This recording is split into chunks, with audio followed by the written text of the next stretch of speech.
বাঁকুড়ায় বিজেপির জেলা সভাপতি কার্যালয় উদ্বোধন উপলক্ষে এসে সাংবাদিকদের মুখোমুখি হয়ে বিষ্ণুপুরের সাংসদ সৌমিত্র খা জানালেন, প্রত্যেককে নিজের কৃতকর্মের ফল ভোগ করতে হবে। নেতা বা আধিকারিক যারা দুর্নীতিগ্রস্ত ছিলেন তাদের ভালো কিছু হবে না। অভিষেক সবাইকে বুলডোজার দেখিয়েছিল 2021 সালে, গরিব মানুষের বাড়ি ভেঙেছিল, বলেছিল 4 তারিখে দেখা হবে। তার নিজের বাড়ি ভেঙে দেওয়া উচিত। যেভাবে অনৈতিকভাবে তিনি টাকা রোজগার করেছেন তাতে তার স্বেচ্ছায় জেল যাওয়া উচিত। এত পাপিষ্ঠ ভূভারতে নেই। অভিষেক বন্দ্যোপাধ্যায় ও তার পরিবারকে জেলে ঢোকানো উচিত।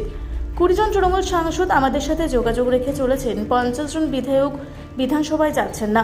অভিষেক বন্দ্যোপাধ্যায়ের কাছে কেউ থাকতে চায় না। শুভেন্দু অধিকারী, শ্রমিক ভট্টাচার্য ও কেন্দ্রীয় নেতৃত্ব অনুমতি দিলে 20 জন সাংসদ চলে আসবে।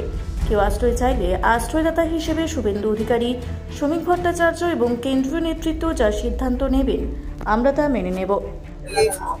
আপনাদের একটা কথা বলি, জেলা কার্যালয় আমাদের আছে, এটা আমাদের প্রসেনজিৎ চ্যাটার্জি মানে আমাদের যে বাঁকুড়ার সাংগঠনিক জেলার প্রেসিডেন্ট, তার নিজের বাড়ির, এটা যেহেতু বাড়িতে প্রচুর লোকজন আছে সেই কারণে একটা নিজে বসবার জন্য একটা অফিস করে, এটা ওর ব্যক্তিগত পার্সোনাল অফিস। তো আমাকে এখানে ইনভাইট করেছে যে দাদা তুমি এসো, প্রচুর লোকজন বাড়িতে আসছে, তো যাতে আসতে পারে। আমাদের জেলা কার্যালয় আছে, জেলা সভাপতির এটা নিজের অফিস, জেলা কার্যালয় থেকে অপারেট হবে। ওই সৌমিত্রদা বেশ কিছু জন আধিকারিক এবং আমলা তাদের বিরুদ্ধে যে গ্রেপ্তারের পরোয়ানা জারি, আপনাদের কি আছে? গ্রেপ্তারি করে কোন আধিকারিকদের? বিভিন্ন ক্ষেত্রে যে দুর্নীতি করেছে। দেখুন, একটা কথা হচ্ছে যে আপনি যদি কৃতকর্মের ফল আপনাকে ভোগ করতে হবে। যে সমস্ত নেতা বা অফিসার যারা খুব দুর্নীতিগ্রস্ত করেছেন তাদেরকে নিশ্চয়ই ভাবতে হবে, তাদের নিশ্চয়ই ভালো কিছু হবে না।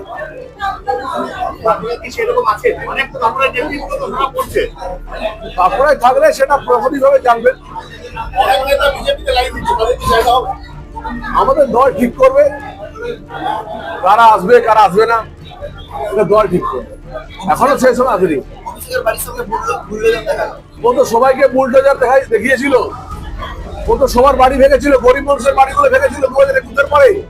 ও বলেছিল 4 তারিখে দেখা হবে। আজকে অভিষেক বন্দ্যোপাধ্যায়ের নিজের উচিত নিজের বাড়িটা ভেঙে দেওয়া।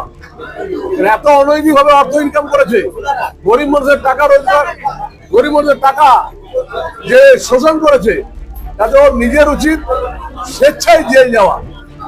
আমার মনে হয় এত পাপিষ্ঠ নির্লজ্জ কোন রাজনৈতিক নেতা ভারতবর্ষের ভূভারতে নেই। অভিষেক বন্দ্যোপাধ্যায় তার পরিবারকে ইমিডিয়েট জেলে ঢোকানো উচিত। যেভাবে গরিব মানুষের টাকা নয়ছয় করেছে এবং যেভাবে শোষণ করেছে, ইংরেজের চেয়েও বেশি শোষণ করেছে অভিষেক বন্দ্যোপাধ্যায়। একটা পাপিষ্ঠ মানুষ, সে যত তাড়াতাড়ি জেল যাবে পশ্চিমবাংলার মানুষের পক্ষে ভালো। আমি তো একটা কথাই বলবো, একটা নির্লজ্জ পাপিষ্ঠ, যত রকমকে বলা যায় তত রকম একটা ছেলে। আজকে মুখ্যমন্ত্রী সভায় কাকলি ঘোষ বস্তিদার সহ বেশ কাকলি কেন, ওদের 20টা সাংসদ এমএলএরাও যোগদান করেছে, 20 জন সাংসদ অলরেডি যোগাযোগ করছে। অভিষেক বন্দ্যোপাধ্যায়ের কাছে কেউ থাকতে চায় না। আমাদের ভারতীয় জনতা পার্টি কেন্দ্রীয় নেতৃত্ব এবং রাজ্য নেতৃত্ব অনুমোদন দিলেই 20 জন সাংসদ চলে আসবে। 80 জন বিধায়ক আছে, তারা কি যোগাযোগ করেছেন? 50 জন তো হাজির হননি বিধানসভায়। তাহলে বুঝুন, আমরা দরজাটা আমাদের শুভেন্দুবাবু এবং শ্রমিক দা ওনারা পারমিশন দিলে এবং কেন্দ্রীয় নেতৃত্ব পারমিশন দিলে হবে। কিন্তু একটা কথা বলি, বিজেপি অনেক বড় দল।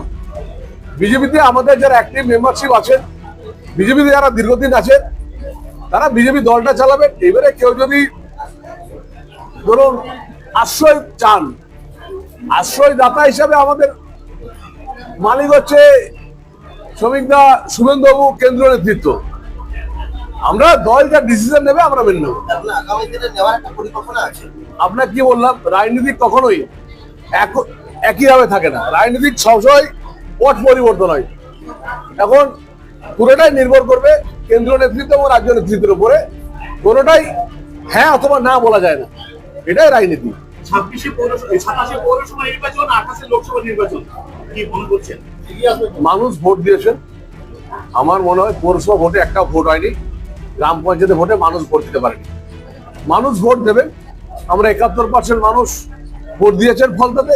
ঠিক আমরা প্রত্যেকটা জেলায় জেলায় জনগণ ভোট দেবেন এবং আমরা প্রত্যেকটা জেলা পরিষদ আশা করি গ্রহণ করব। আগামী নির্বাচন তাহলে শান্তিপূর্ণভাবেই হবে।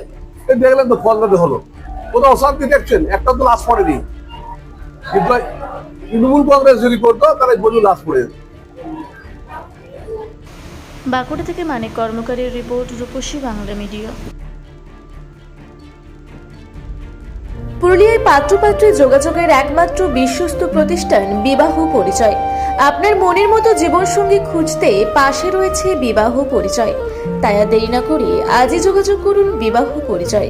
Municipality commercial complex, 2nd floor, Chaibasa road, opposite PWD office, Purulia. Mobile নম্বর 9232440272।